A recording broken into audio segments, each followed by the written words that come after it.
Welcome to Drawing Club. Today we're drawing Chester P. Froggington. This is Chester P. Froggington. To draw Chester P, you will need a pencil, an eraser, a pencil sharpener, and a black marker or a black pencil to outline with after you're finished with your pencil, and maybe some color pencils or some color markers to color with at the end. But as usual, I'm going to use a gray marker instead of a pencil, just so you can see what I'm doing. So, Chester P starts with an oval shape for his face. Just like this.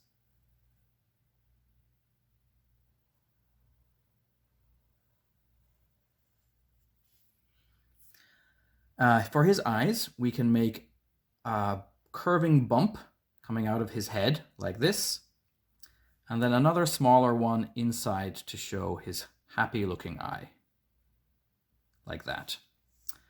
He's wearing something called a monocle on his other eye, which is a little bit like a pair of glasses, except it only has a lens for one eye instead of two eyes like a normal pair of glasses. So I'm just going to draw two circles just like this, and then it has a little kind of a stick here at the side that you can use to hold it on. Just like this. Now he's wearing a top hat, so I'm going to draw a curving line that goes all the way through. It's kind of like a long flat circle, just like this. And at the end, you can erase a lot of these lines that are crossing over other lines that we don't need. And remember, if I'm going too fast, you can always pause the lesson to catch up. So for the rest of his hat, I'm going to draw these longer lines, and I'm going to connect them at the bottom here with a curving line, like this. And then I'm going to draw a kind of a big flat circle here at the top of his hat, with one curving line going there and another curving line on the top, just like this. And then his hat has a kind of band on it, so I'm going to do one more curving line just like that to show where that band is. And then I forgot to put in, he's got one more happy looking eye, that kind of upside down U shape that shows that somebody's kind of smiling or has a happy looking eye. And then Chester P has a mustache. And his mustache parts kind of look like, I'm not sure, little ghosts or two little whales with their heads together, or even two commas. So I'm going to draw one shape like this for one half of his mustache. And I'm going to try my best to make another shape like a mirror image of that shape, but it's probably not going to be perfect, but that's okay.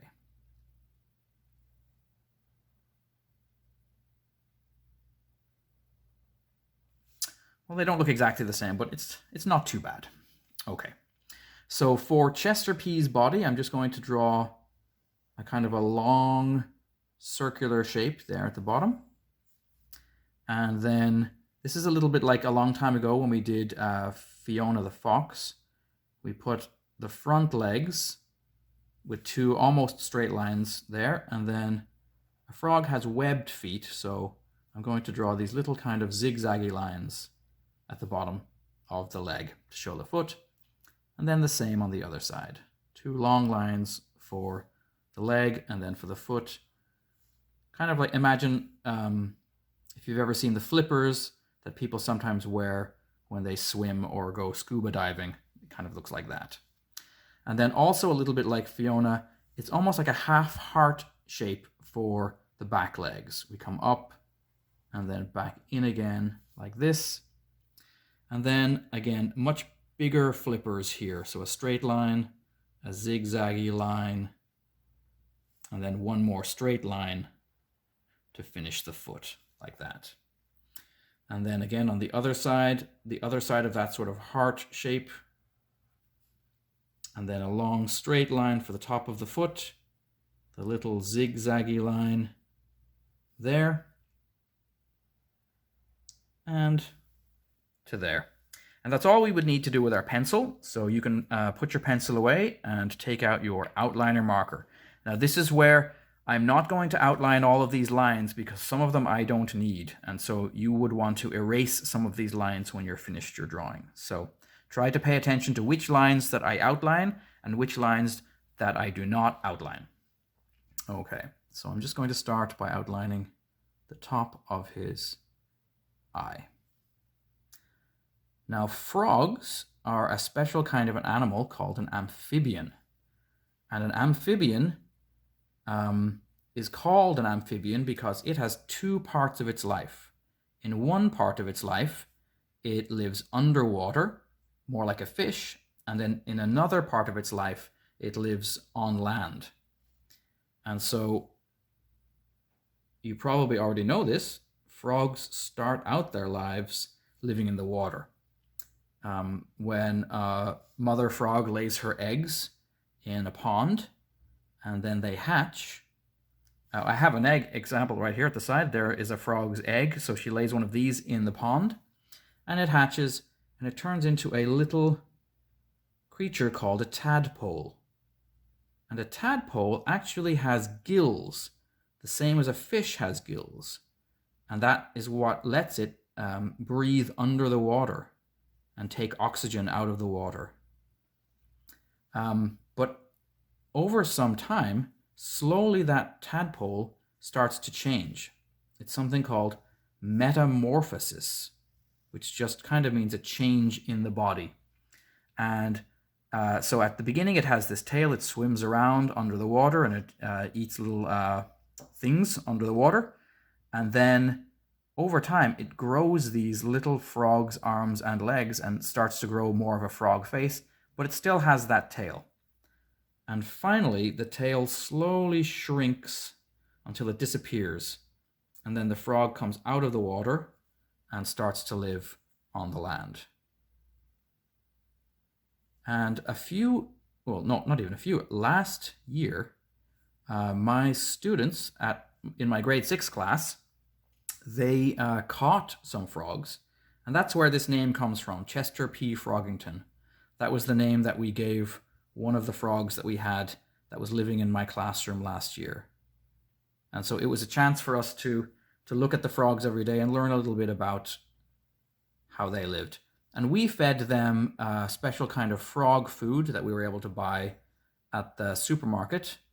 But if the frogs were living where they're supposed to live normally, which is outside. Oops, I didn't follow my line at all there, but that's okay. Mistakes are okay. But yes, we didn't.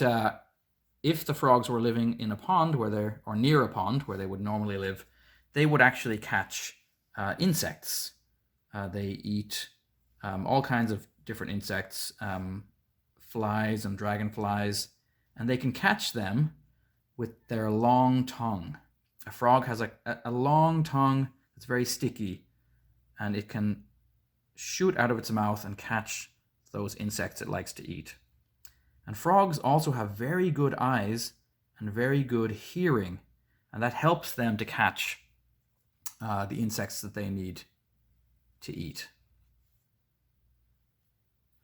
One other strange thing about frogs is that they don't drink water. Instead, they're like a little bit like a sponge. They sit in the water and they suck the water in right through their skin.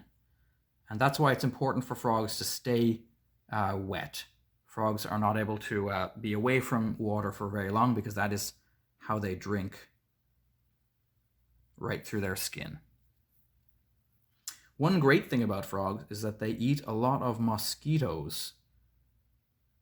And I think that tadpoles, when they're living in the ponds, they also eat mosquitoes' eggs, and also baby mosquitoes that are swimming around in the water too. And that's a good thing for us humans because mosquitoes like to bite us, and so it's always good if our little frog friends can eat them first. But one very important thing is frogs need clean water to be able to live in, and so that's one of the reasons we have to take care of our frogs by making sure we take care of our water and not letting it get too dirty. Okay, so that was Chester P. Froggington, and here he is in color. So I colored him green with some sort of brown spots, and then I gave him a bright orange light on one side because you might remember before that orange and green are very good complementary colors together. And then for his top hat, I gave him kind of a black and dark blue and a little bit of purple on there. But of course, you can color Chester P. Froggington any color you would like. Thanks for coming today, and I can't wait to see you guys again.